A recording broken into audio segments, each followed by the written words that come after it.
प्रश्न के लिए तैयार रहें। जेके जैन जयपुर, मधु जैन गुड़गांव, रजनी जैन गुड़गांव, अल्पना जैन गुड़गांव, श्रीमती रजनी सुरेश पहाड़िया मुंबई।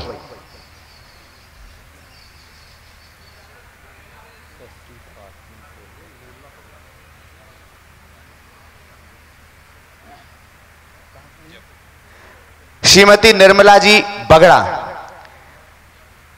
जयपुर से अभी अभी उन्होंने घोषणा की है, वो निर्माण निधि के रूप में जुड़ रही हैं। पधारें, महाराज से किसी चरणों में नमोस्तु निवेदित करके मंगल आशीष ग्रहण करें। श्रीमती निर्मला जी बगड़ा। चलो शुरू करो। जेके जैन पधारें, आज का प्रथम प्रश्न लेकर। माइक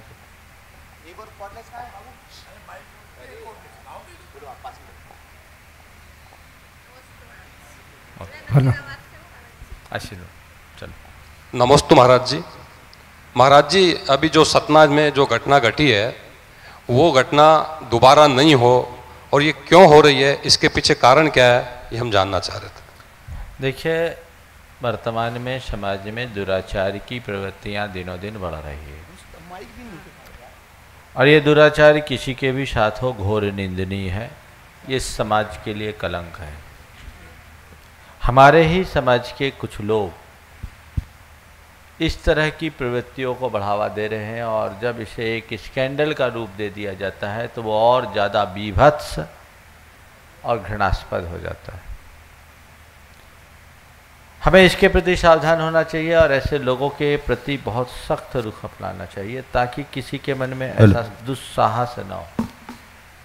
साथ ही हमें इनकी जड़ में भी जाना चाहिए कि आज कोई भी बच्ची, कोई भी युवती को लोग बहुत जल्दी अपने भ्रमजाल में उलझा कैसे लेते हैं। माँ बाप को चाहिए कि अपने बच्चों को पढ़ाते लिखाते समय उनका ध्यान रखें, उनकी प्रवृत्तियों पर पूरा ध्यान रखें, उन्हें एकदम आज़ादी न दें, आज़ादी के साथ कुछ अंकुश भी रखें।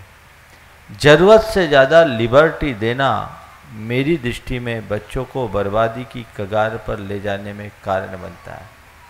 कहीं न कहीं ऐसे भी कारण होते हैं। तो समय के अनुरूप जब तक आप सावधानी नहीं रखेंगे, ऐसी घटनाओं की पुनरावृत्तियों को रोकना बहुत मुश्किल होगा।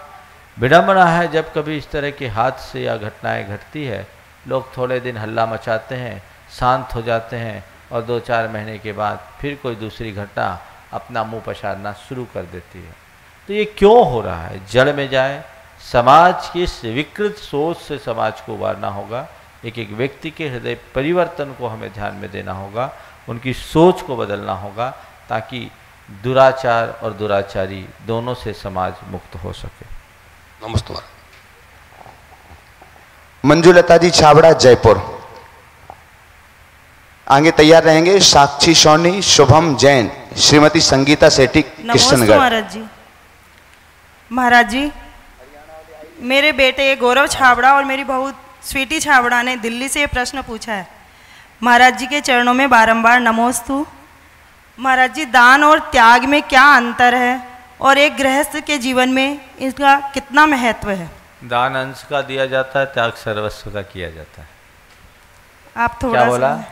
दान अंश का किया जाता है, त्याग सर्वस्व का किया जाता है। तो दान से त्याग ऊंचा है, क्योंकि वो सर्वस्व का त्याग है। दान अंश का है। गृहस्थ के लिए दान का विधान है, और त्याग करने पर संन्यास प्रकट होता है। भारत में दानी की प्रशंसा होती है और त्यागी की पूजा। तो दान आदान के बाद है, और त्याग में न फिर कुछ ग्रहण होता है न आदान, सब कुछ छोड़ दिया जाता है। विनोबा भावे की ये पंक्तियाँ बहुत सार्थक है कि दान शरीर के घाव को ठीक करने के लिए ऊपर से लगाया जाने वाला मरहम है, और त्याग अंदर पीने वाला काढ़ा जो भीतर की रक्त शुद्धि करता है। चलिए। शुभम जैन जयपुर। नमस्तु महाराज जी, नमस्तु महाराज जी, नमस्तु महाराज जी। महाराज जी, मेरा नाम है शुभम जैन।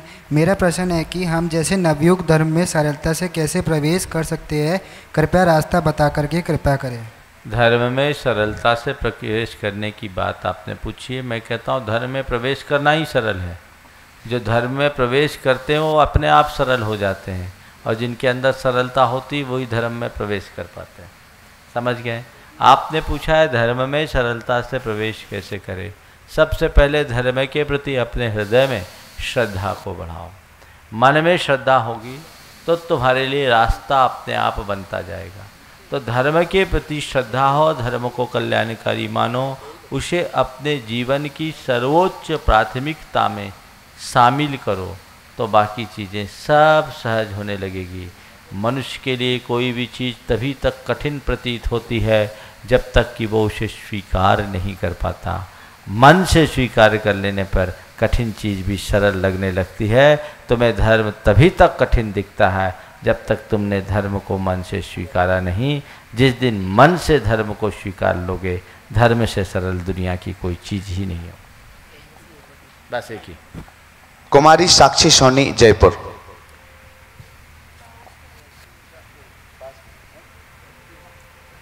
नमोस्तु मुनिश्री, नमोस्तु मुनिश्री, नमोस्तु मुनिश्री। मुनिश्री, मेरा प्रश्न यह है कि हमारा कर्मों के द्वारा भाग्य बनता है या पुरुषार्थ के द्वारा, तथा कर्म और पुरुषार्थ में क्या अंतर है? इस प्रश्न का उत्तर मैं कई बार दे चुका हूँ। मैं सार संक्षेप में इतना ही कहना चाहता हूँ, इस झमेले में मत पड़ो। कोई भी कार्य करो तो ये सोच करके करो कि जो मैं करूँगा वैसा मुझे फल मिलेगा। पर पर्याप्त प्रयास करने के उपरांत भी यदि परिणाम ना आए तो सोचो यही मेरे भाग्य में था। दोनों को सापेक्ष लेकर के चलोगे तो सुखी रहोगे, और इनकी व्याख्या और विवेचना में उलझोगे तो उलझे ही रहोगे। चलो। श्रीमती संगीता शेट्टी, किशनगढ़। आगे तैयार रहेंगे महेंद्र कुमार लोहाड़िया, उज्जैन। श्रीमती कांता जैन, जयपुर। मधु जैन, गुड़गांव। रजनी जैन, गुड़गांव। नमोस्तु महाराज जी। महाराज जी, मंदिर जी में बोलते कि मोजे और बेल्ट पहन के नहीं जाना चाहिए, तो क्यों नहीं जाना चाहिए? मुझे तो पता है कि भाई नहीं जाना चाहिए, लेकिन बहुत से लोग हैं मोजे जो भी जूते की भांति ही अशुद्ध होते हैं। कभी मोजे को छूने के बाद हाथ को सूंघ कर देखो कैसी बदबू आती। बेल्ट भी तो बेल्ट प्राय चमड़े के होते हैं, तो चर्म निर्मित सामग्री मंदिर में लेके ही नहीं जाना चाहिए। ये शुद्धता का द्योतक है। न केवल जूते मोजे उतार कर मंदिर जाना चाहिए, अपितु पांव धोकर मंदिर में प्रवेश करना चाहिए, ताकि आपके पैरों में जो कुछ भी नेगेटिव एनर्जी है उसका फ्लो मंदिर में न जा सके, और आप मंदिर की शुद्धता और पवित्रता को बरकरार रखें। उसका प्रयोजन ये है। नमस्ते। मधु जैन, गुड़गांव। श्रीमती नमस्ते महाराज जी। आगे आके। हाँ, नमस्ते महाराज जी। मेरा प्रश्न ये है कि जब नए नए मंदिर का उद्घाटन हो रहा है और पंच कल्याण प्रतिष्ठा हो रही है, तो ऐसी स्थिति में और पूजन करने वाले घट रहे हैं, तो ऐसी स्थिति में पुराने मंदिर जिनकी पूजन पक्षाल नहीं होती है भगवान की, ऐसी स्थिति में क्या करना चाहिए? आप कृपया मार्गदर्शन देगा। देखिए, नए मंदिर का निर्माण होने के साथ साथ नए नए पुजारी भी पैदा करना चाहिए। अब मैं पुजारी पहले बनाता हूँ, मंदिर बाद में। समझ गए? इसलिए मंदिर का निर्माण होना बुरा नहीं है, पुजारियों का निर्माण न होना हमारी कमी है। तो हमें चाहिए जो भी मंदिर के निर्माता हैं जी भर कर मंदिर का निर्माण कराएं, लेकिन मंदिर के निर्माण के साथ साथ पुजारियों को भी तैयार कराएं, तो ऐसी स्थितियां कभी नहीं आएगी। मधु जैन, जिनका नाम लिया उनको आने दो। इसके बाद आगे तैयार रहेंगे शकुन दीदी, और कल का एक महत्वपूर्ण प्रश्न था, उसके लिए समय पर्याप्त चाहिए, इसलिए आज हम उनके लिए बहुत जल्दी आमंत्रित कर रहे हैं। श्रीमती चंद्रकला जी, पाटनी। तैयार रहेंगी। मैं गुड़गांव से मधु जैन। परम पूज्य महाराज जी के चरणों में मेरा हाँ, बोलो आप।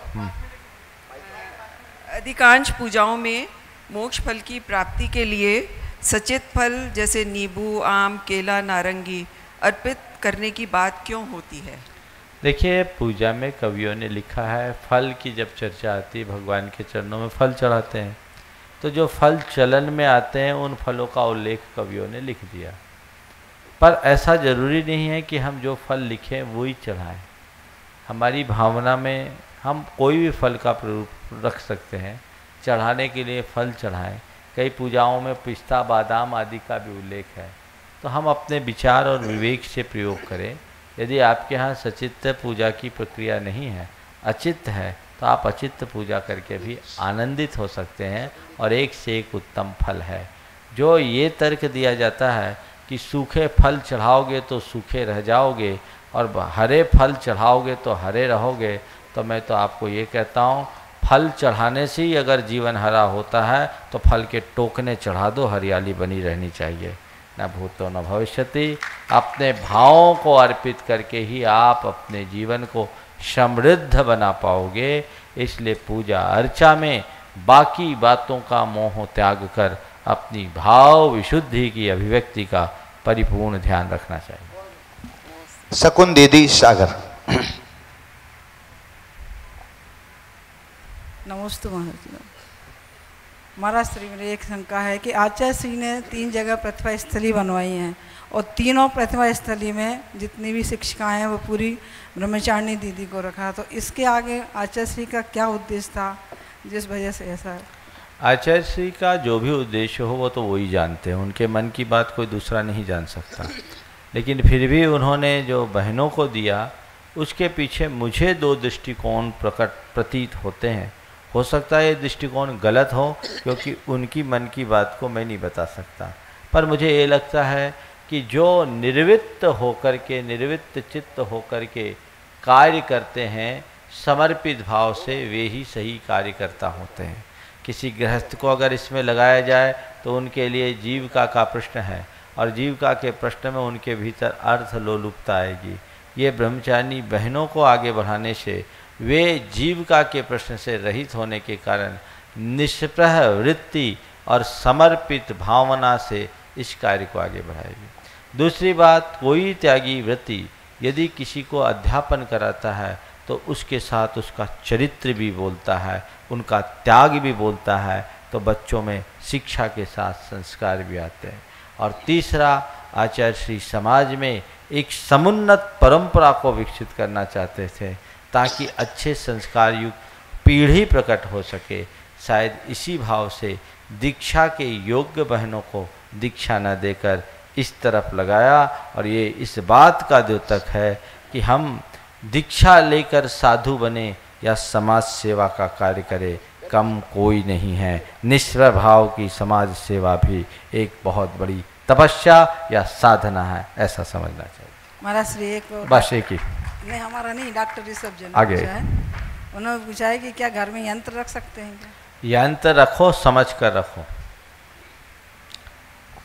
आगे तैयार रहेंगे श्रीमती रजनी सुरेश पहाड़िया मुंबई, संतोष जैन गुड़गांव हरियाणा, विजयवाला प्रकाश जैन जयपुर अशोकनगर, श्रीमती सीमावत कुचामन, और एक महत्वपूर्ण प्रश्न के लिए अशोक जी बख्शी जयपुर, श्रीमती चंद्रकला पाटनी रांची। नमस्ते महाराज श्री। महाराज से मेरा कल वाला ही प्रश्न है कि नारी में गौरवान्वित होने के लिए कौन कौन से गुण होने चाहिए?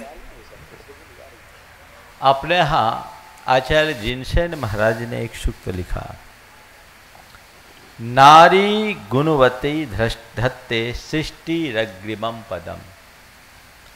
यदि नारी गुणवान हो तो सृष्टि में वो अग्रिम पद को प्राप्त कर सकती है। आचार्य वीर से जिनसेन की यह उक्ति नारी के प्रति जैन दृष्टि की अभिव्यक्ति है। नारी में बहुत सारी शक्ति है। कल समयाभाव के कारण आपके प्रश्न को मैंने बहुत छोटे में निपटाया था, लेकिन भैया जी ने आपके प्रश्न को खड़ा रखा, बहुत महत्वपूर्ण है, और आज समय पर बुला लिया। पूरा प्रवचन कर दूं तो कम है, लेकिन कल एक पंक्ति में मैंने पूरे सार को प्रकट किया था कि नारीत्व की सुरक्षा करके ही नारी गौरवान्वित हो सकती है। तो नारीत्व की सुरक्षा, नारी के भीतर नारीत्व प्रकट होना चाहिए। और नारीत्व है क्या? नार्योचित गुणों की अभिव्यक्ति ही नारी का नारीत्व है। एक नारी में जो नार्योचित गुण होने चाहिए, यदि वो गुण उसके भीतर प्रकट हो जाए तो निश्चित रूप से वह गौरवान्वित हो सकती है। तो नारी का नार्योचित गुण क्या है? वह है उसकी संवेदनशीलता, वह है उसकी सहनशीलता, वह है उसकी ममता, वह है उसकी वात्सल्य वृत्ति, वह है उसकी करुणाशीलता। ये नारी के ऐसे गुण हैं, यदि ये गुण किसी नारी में प्रकट हो जाए तो वो सारे लोक में प्रतिष्ठित हो सकती है। नारी के हृदय में गहन संवेदनशीलता होती है और इसी संवेदनशीलता के कारण वह मातृत्व जैसे गौरव को प्राप्त करती है। मातृत्व की उपलब्धि कोई छोटी मोटी चीज नहीं है। माँ मान का पहला अक्षर है और किसी भी बच्चे का अगर पहला संबंध होता है तो माँ से संबंध होता है और बाकी संबंध तो जन्म के बाद होते हैं। माँ का संबंध पेट से हो जाता है और वह ममता उसके भीतर उमड़ती है उसके अंदर की संवेदना के कारण। नारी संवेदनशील बने, स्वपर के प्रति संवेदनशील बने, पर दुख कातरता उसके हृदय में इसी संवेदनशीलता के परिणाम स्वरूप प्रकट होगी। इस संवेदनशीलता के अंदर उसके अंदर दया और कोमलता जैसे भाव प्रकट होंगे और ये भाव जिसके हृदय में प्रकट हो गए, समझ लेना उसका सुनिश्चित तौर पर उत्थान होने वाला है।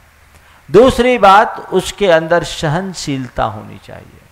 नारी जो कुछ भी पा सकती है वह सहन करके पा सकती है और सहनशीलता नारी का एक स्वाभाविक गुण है।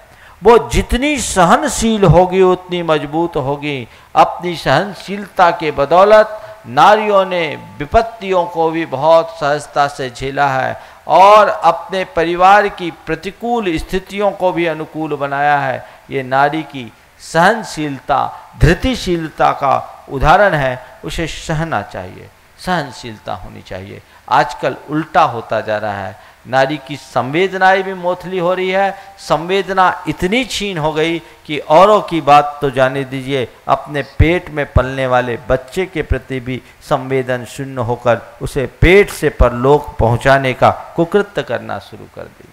सहनशीलता इतनी कम होते जा रही है कि थोड़ी थोड़ी बातों में आपस में खिंचातानी होने लगी है और इसका ही यह दुष्परिणाम है कि सारे जिंदगी एक दूसरे का साथ निभाने का भाव लेकर आने वाली स्त्रियां विवाह के कुछ दिन बाद ही डाइवोर्स की बात करने लगी है। थोड़े ही दिन में घर में आने के बाद परिवार से अलग अपना घर बसाने की स्थितियां आने लगी है। ये सहनशीलता का परिणाम है।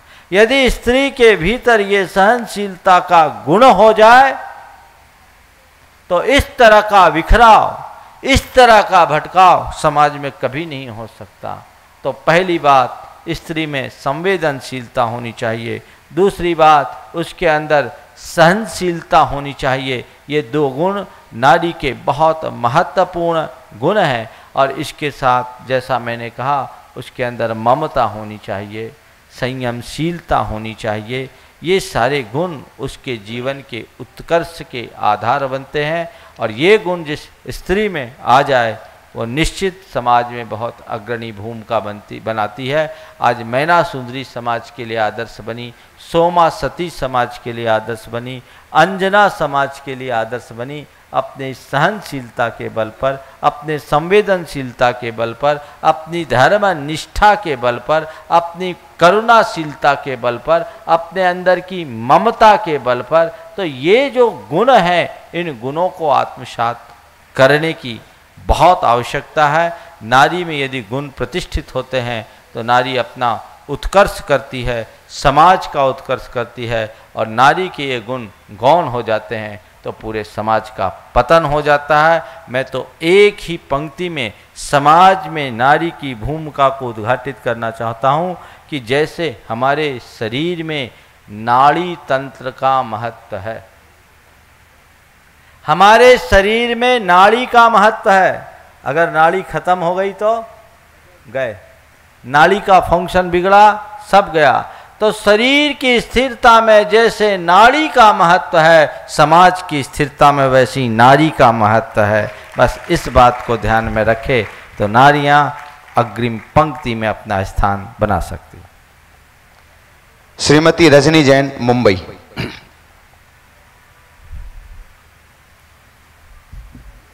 नमोस्तु महाराज श्री, नमोस्तु महाराज श्री, नमोस्तु महाराज श्री।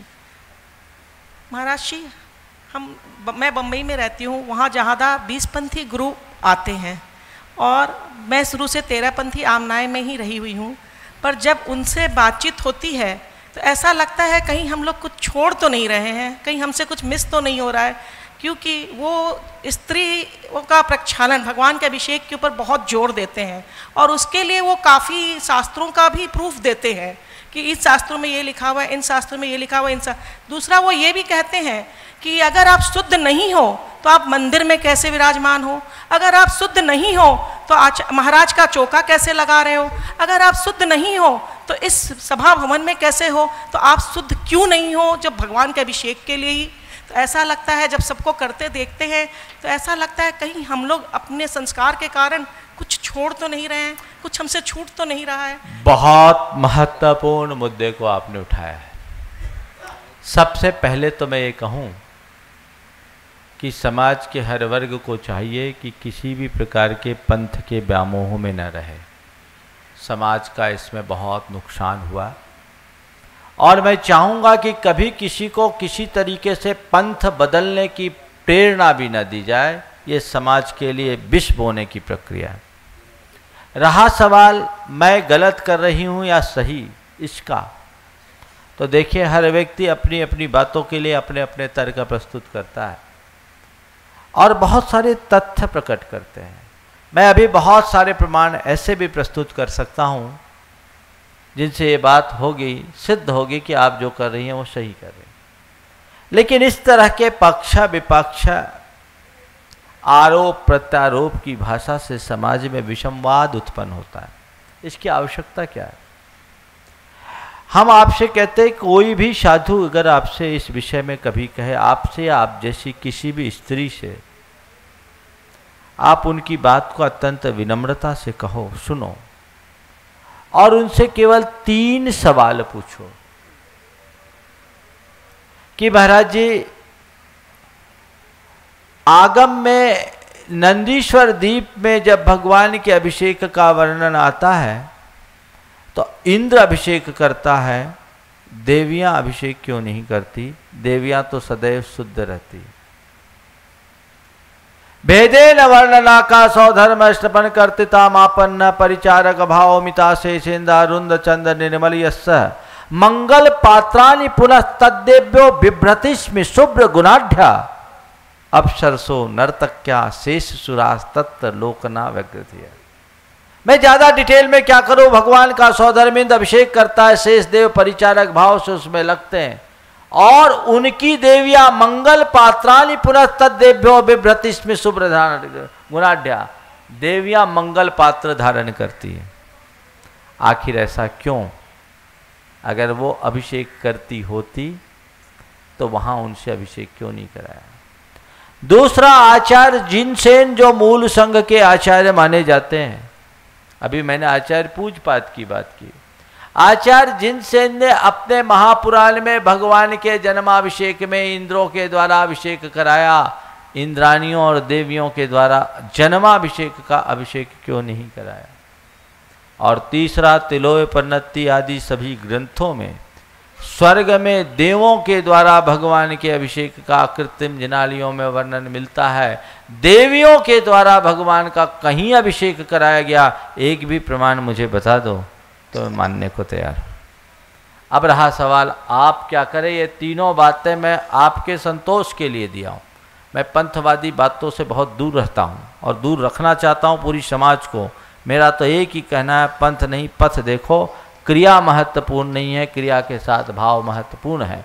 पर एक बात बहुत अच्छे तरीके से मैं कहना चाहता हूँ, आज की तारीख में हमारे बहुत सारे ऐसे ग्रंथ हैं जो संस्कृत और प्राकृत में निबद्ध हैं पर उनकी बहुत सारी ऐसी बातें हैं जो मूलभूत जैन आगम के अनुकूल नहीं है। आपके पास इतनी योग्यता नहीं है, इतनी क्षमता नहीं है कि आप उनके अर्थ को समझ सके या किसी से बहस कर सके, और किसी के साधु के साथ बहस करना तो आपकी योग्यता और मर्यादा के भी बाहर है। इसलिए आप इन सब पचड़े में पड़ो मत। क्या करो, सब साधु की बात सुनो और कहो महाराज आप सही, आपकी बातें सही, पर हम तो आपसे केवल इतना ही कहते हैं कि आप हमको आशीर्वाद दें, हम जैसा धर्म कर रहे हैं करते रहे, हम इतने में ही संतुष्ट हैं। एक बहन जी ने कहा कि वो बम्बई से आई थी, उनको किसी महाराज ने बहुत दबाव दिया कि तुम अभिषेक करो, क्यों नहीं करती, खूब सारा पुराण पढ़ा है। उस महिला ने बहुत ज़बरदस्त बात कह दी। उसने कहा हम कुछ नहीं जानते, हमारे गुरु आचार्य विद्यासागर है, जिस दिन वो कह देंगे उस दिन हम कर लेंगे। तो बस यही एक रास्ता है, अन्यथा उलझना है। फिर भी आपको ऐसा लगता है तो फिर आप जानो। नहीं महाराज जी, बिल्कुल वो भाव ही नहीं आता, इसीलिए आगे। नमोस्तु गुरुदेव। संतोष जैन, गुड़गांव हरियाणा। श्रीमती संतोष जैन।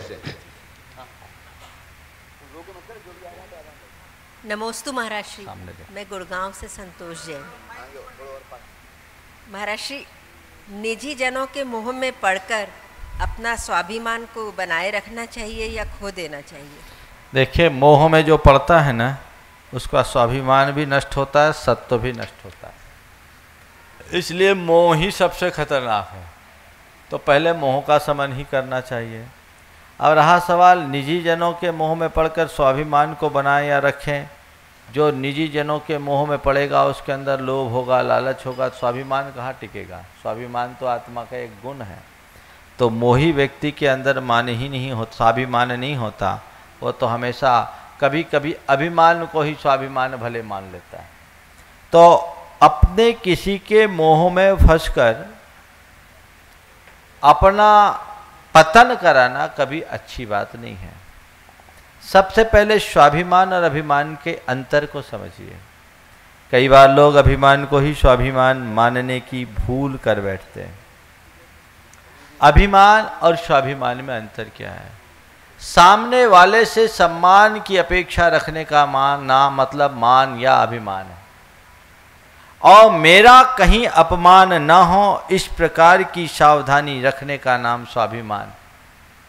अपनी गरिमा को बचाए रखना, अपने गौरव को बनाए रखना कि बस ठीक, कल मुझ पर कोई उंगली न उठाए, मैं ऐसा कोई कार्य न करूं।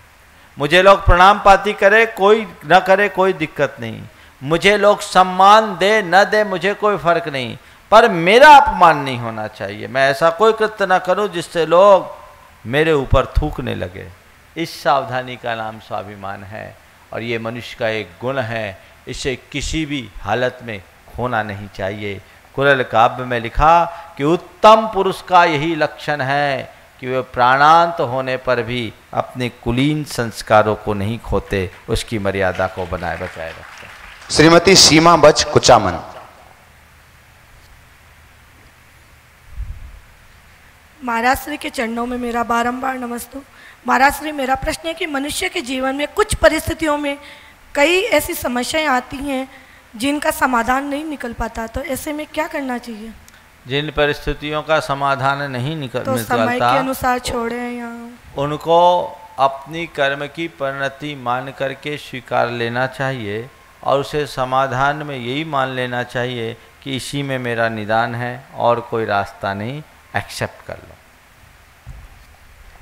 आज एक महत्वपूर्ण प्रश्न के लिए हम यहाँ पर आमंत्रित कर रहे हैं अशोक जी बख्शी जयपुर से। उसके बाद तैयार रहेंगे अल्पना जैन गुड़गांव, संजय गोधा, पारस संजय पड़ावा, निर्मला बगड़ा जयपुर। महाराज, आज दोपहर में राजस्थान उच्च न्यायालय ने एक फैसला दिया है जिसमें सल्लेखना और संतारा को उन्होंने आत्महत्या करार दिया है।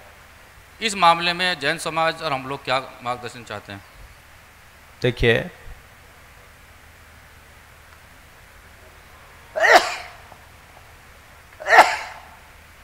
फैसला अभी अभी नेमीचंद जी एडवोकेट साहब ने, चौधरी साहब ने मेरे पास ला के रखा है। फैसला तो मैंने नहीं दिया, देखा, लेकिन ये जो भी फैसला आया है ये सारे के सारे जैन जगत के लिए बड़ा दुर्भाग्यपूर्ण है।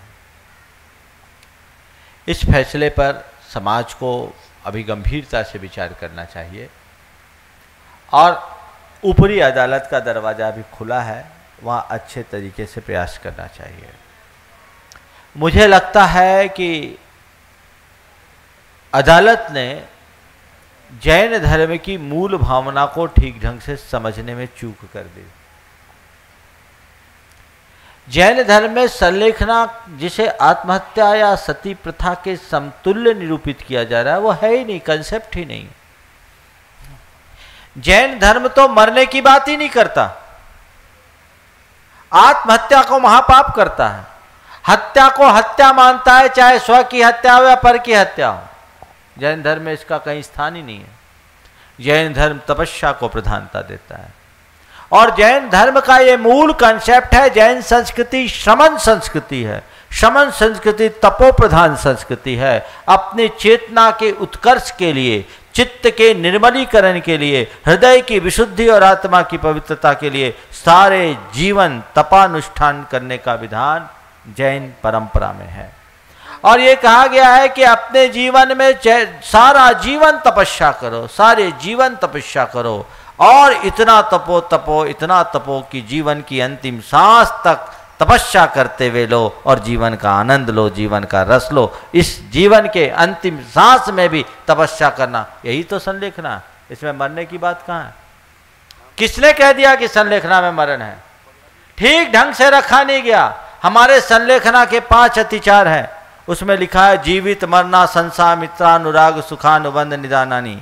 जीने की इच्छा, मरने की इच्छा, सुख का अनुबंध और निदान, ये सब संलेखना के अतिचार हैं। तो अगर कोई संलेखना जीने की इच्छा से लेता है तो वो संलेखना नहीं, कोई मरने की इच्छा से संलेखना लेता है या संधारा करता है तो वो संलेखना नहीं, तो फिर ये मौत कहाँ हुई?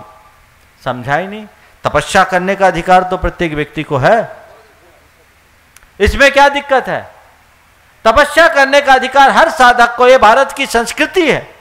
हर साधक अपने अपने तरीके से तपस्या करता है और कोई साधक अपने जीवन की अंतिम श्वास तपस्या के साथ बिताना चाहता है तो इसमें रोकने जैसा कोई भारतीय विधान नहीं हो सकता।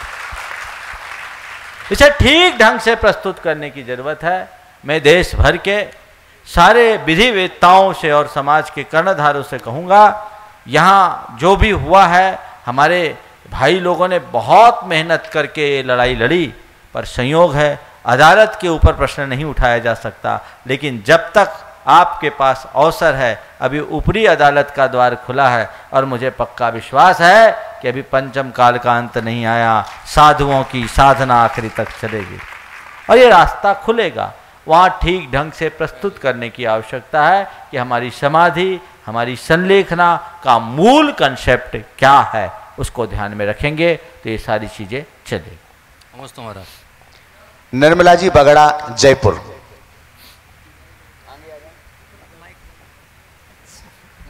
मुनिश्री के चरणार बिंद में मेरा कोटि कोटि नमोस्तु। महाराज जी, नसीराबाद में ज्ञान सागर जी महाराज की समाधि के दरवाजे पर ये आचार्य श्री की पंक्तियां लिखी हुई है, तुम भीतर जाओ, तुम भीतर जाओगे, मैं भीतर गया, मैं भीतर गया। तो महाराज जी हमें बताइए, हम कैसे भीतर जाएं और कैसे कल्याण करें अपना? घर से बाहर निकलोगे तो अपने भीतर जा पाओगे। चलो आगे। अल्पना जैन, गुड़गांव। महाराज श्री नमोस्तु नमोस्तु नमोस्तु। अल्पना जैन, गुड़गांव। महाराज जी, सामान्य केवली और शुद्ध केवली में अंतर स्पष्ट। सामान्य केवली जिन्हें केवल ज्ञान हो जाए और तीर्थंकर न हो, वो सामान्य केवली कहलाते हैं। और शुद्ध केवली तीर्थंकरों के द्वारा प्रतिपादित जो शुद्ध तत्व है, जिसे श्रुत कहते हैं, उसके पूर्ण ज्ञाता को कहते हैं। यानी जिन्हें द्वादशांग का परिपूर्ण ज्ञान हो वो शुद्ध केवली, और जिन्हें केवल ज्ञान हो पर तीर्थंकर न हो सामान्य केवली। आगे। संजय जी गोधा, जो कि गुणायतन के ट्रस्टी भी हैं। नमस्तु गुरुवर।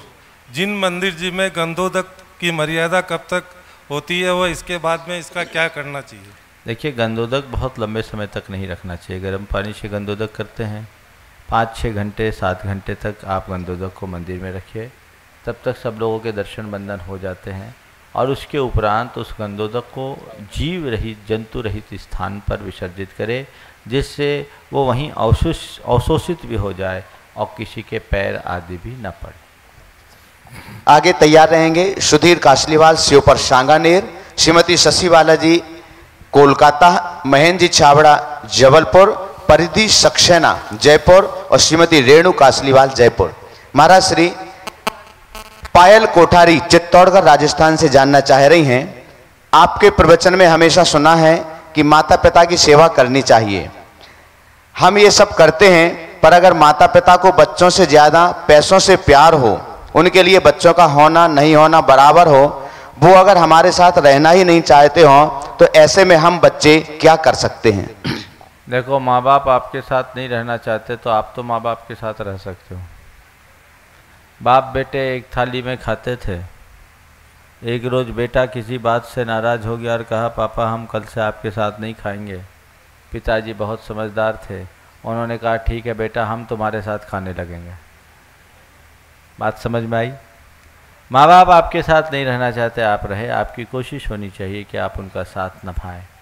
फिर भी यदि उनके मन में इच्छा दूसरी हो और वो आपसे अलग रह कर के ज़्यादा खुश अपने आप को महसूस करते हैं, तो भी आप उनमें उनका साथ दें कि आपकी खुशी में हमारी खुशी है। आप अलग रह कर के भी साथ अलग रह कर के खुश रहना चाहते हैं, हम उसके लिए तैयार हैं, पर जब कभी हमारी ज़रूरत हो आप खुले दिल से हमारा संकेत करना, हम अंतिम पल तक आपकी सेवा के लिए तत्पर रहेंगे। ये भी माँ बाप की एक सेवा है।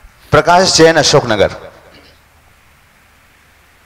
नमोस्तु गुरुवर, नमोस्तु गुरुवर, नमोस्तु गुरुवर। मेरा इतना सामर्थ्य नहीं गुरुवर कि मैं आपसे प्रश्न कर सकूं, लेकिन आज मैं जो आपके सामने प्रकट करने जा रहा हूं वह मेरी हृदय की वेदना है।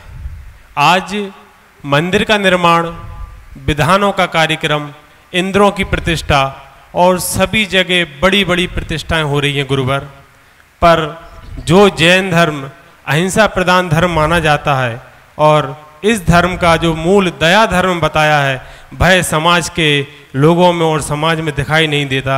इसका निदान और संविधान दे बाबू। देखिए, मैं आपकी बात से पूरी तरह सहमत नहीं हूँ कि समाज में दया धर्म दिखाई नहीं देता। आज भी जितनी दया और अहिंसा की पालना जैन समाज में होती है, मैं कहता हूँ भारत के किसी भी समुदाय में नहीं होती होगी। यह जैनियों की करनाशील वृत्ति का उदाहरण है। हो सकता है कतिपय लोगों में ये न दिखे, पर मैं इस तरह के नकारात्मक चिंतन से कभी प्रभावित नहीं होता। हर समाज में अच्छाइयाँ भी होती है तो कुछ बुराइयाँ भी होती है। हम अच्छाइयों को उभारें। मंदिर, मूर्ति, पूजा, प्रतिष्ठा, विधान, ये हमारे दया करुणा को बढ़ाने के लिए, हमारी धार्मिक भावनाओं के उद्दीपन के लिए निमित्त हैं। इनके होने से व्यक्ति के भीतर की दया गोल नहीं हो रही, अपितु जो इनसे विमुख है उनके अंदर कठोरता ज़्यादा आ रही है। तो हमें चाहिए कि व्यक्ति के भीतर की संवेदना को जगाएं और उनके हृदय में जैनत्व की ठीक रीति से प्रतिष्ठा करें, ताकि वे जैन धर्म को ठीक ढंग से समझ सके और अपने जीवन में आत्मसात भी कर सके। श्रीमती विजय बाला जयपुर।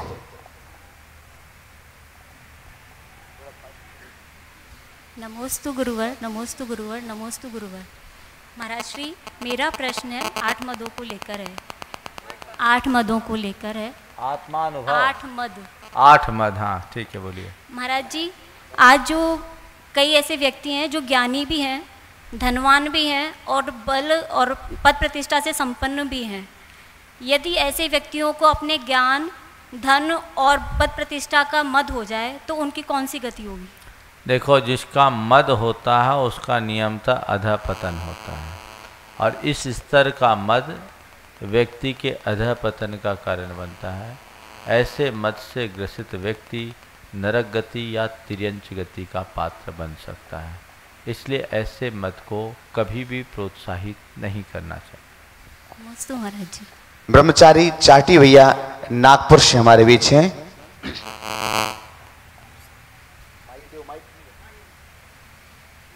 नमस्ते महाराज जी। महाराज जी, मंदिर जी में अगर भक्तांबर का अखंड पाठ चल रहा हो, वो भी 48 दिन का हो रहा हो, तो उसकी क्या महिमा हो सकती है? और उसे सफल बनाने के लिए बच्चे, युवा, पुरुष, महिलाएं अगर अपना सहयोग देते समय समय पर, तो उनके जीवन में उसका क्या प्रभाव पड़ सकता है? देखिए, अखंड पाठ एक विशिष्ट अनुष्ठान है और कहीं भी अगर इस तरह का अखंड पाठ होता है तो वहाँ एक पवित्र वातावरण निर्मित होता है।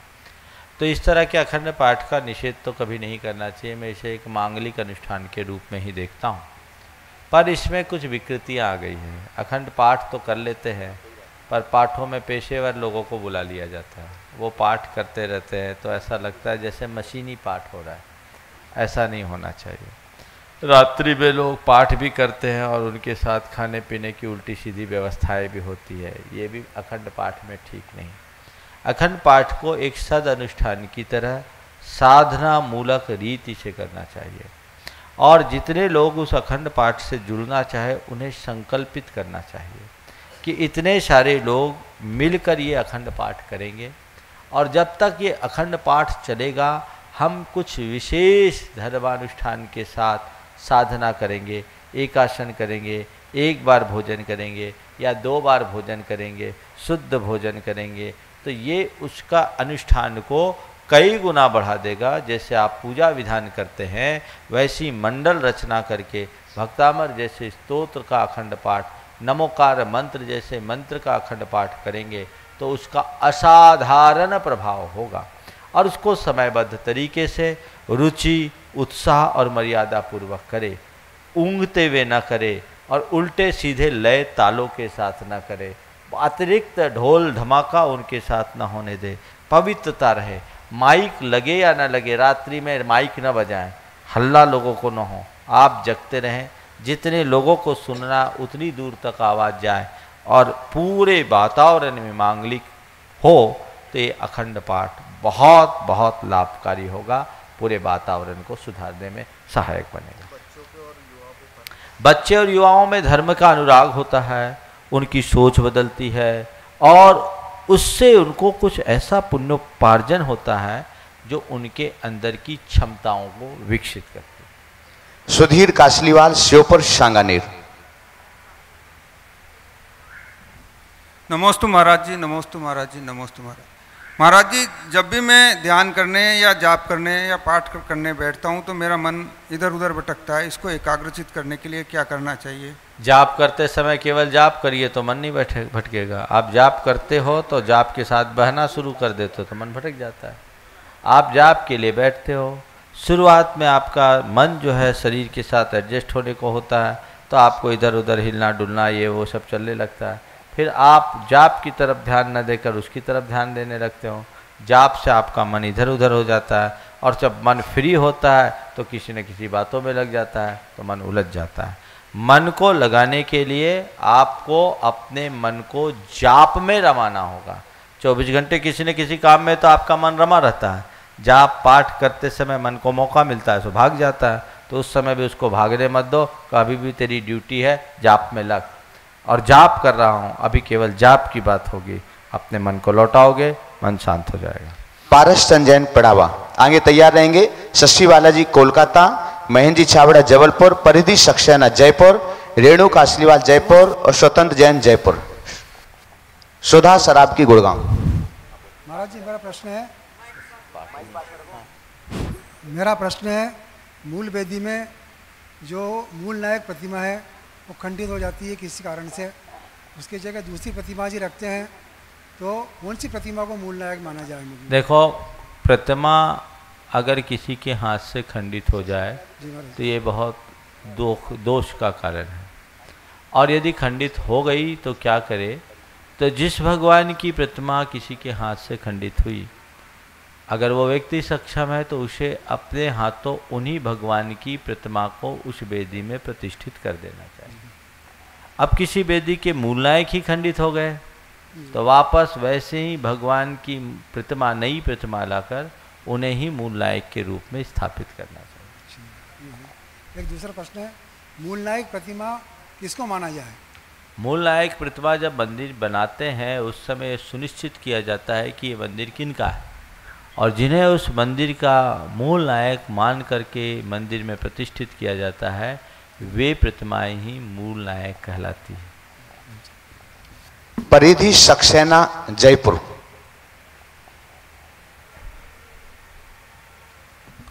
नमोस्तु महाराज जी। महाराज जी, मेरी जैन धर्म में प्रगाढ़ आस्था है। मैं इस जैन धर्म को अपनाना चाहती हूँ। आगम के अनुसार जैन धर्म को अपनाने की विधि बताएं। देखिए, आगम में गर्भान्वय, दीक्षान्वय और कर्त्रान्वय के नाम से 3 प्रकार की क्रियाएं बताई है। उनमें दीक्षान्वय क्रियाएं ऐसी क्रिया है जो किसी गैर जैन व्यक्ति को जैन बनाने के लिए है। आचार्यों के मार्गदर्शन में आप उन क्रियाओं के अनुरूप अपना काम करके जैन धर्म को ग्रहण कर सकते हो, बशर्ते आपके परिवार की सम्मति हो और समाज की स्वीकृति। महेंद्र छाबड़ा, जयपुर।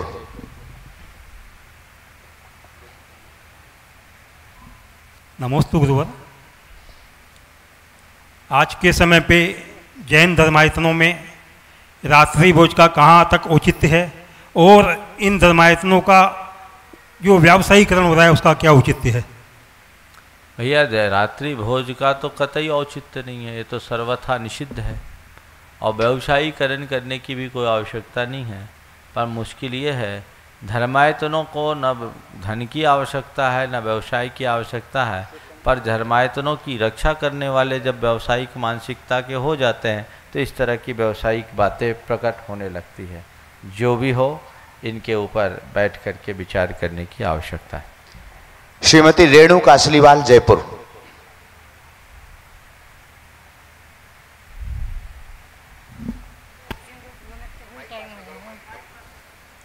नमस्ते महाराज। भ्रूण हत्या के बारे में आखिरी में आई हैं, अभी नहीं, और कुछ पूछो। 1 मिनट बचा है, और पूछो। जो बच्चे किसी कारणवश अपने परिवार को छोड़ के किसी अन्य परिवार के साथ रहते हैं, चाहे पढ़ाई के कारण या सर्विस के कारण, और वो उन्हें अपने बच्चों जैसे ही रखते हैं, उनके प्रति उनका क्या कर्तव्य होना चाहिए बच्चों का? देखो, जिन्होंने आपको जन्म दिया अथवा जिन्होंने आपके भरण पोषण किए, आपको जीवन पर्यंत उनके प्रति कृतज्ञ रहना चाहिए, क्योंकि हमारे यहाँ 3 के प्रति उपकार को कभी भूलने की बात नहीं, 3 के उपकार को कभी नहीं भूलने की बात की। माता पिता, भर्ता या जीविका दाता और गुरु।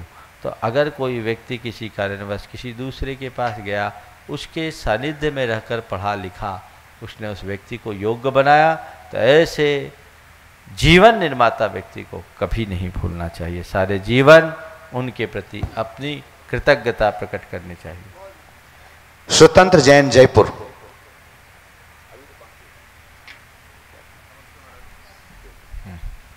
नमस्ते महाराज जी।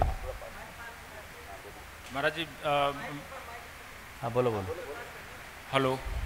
हाँ महाराज जी, मैं ये जानना चाह रहा था कि जैन धर्म में तीर्थंकर होते हैं, तो तीर्थंकर भगवान और ईश्वर में क्या अंतर है?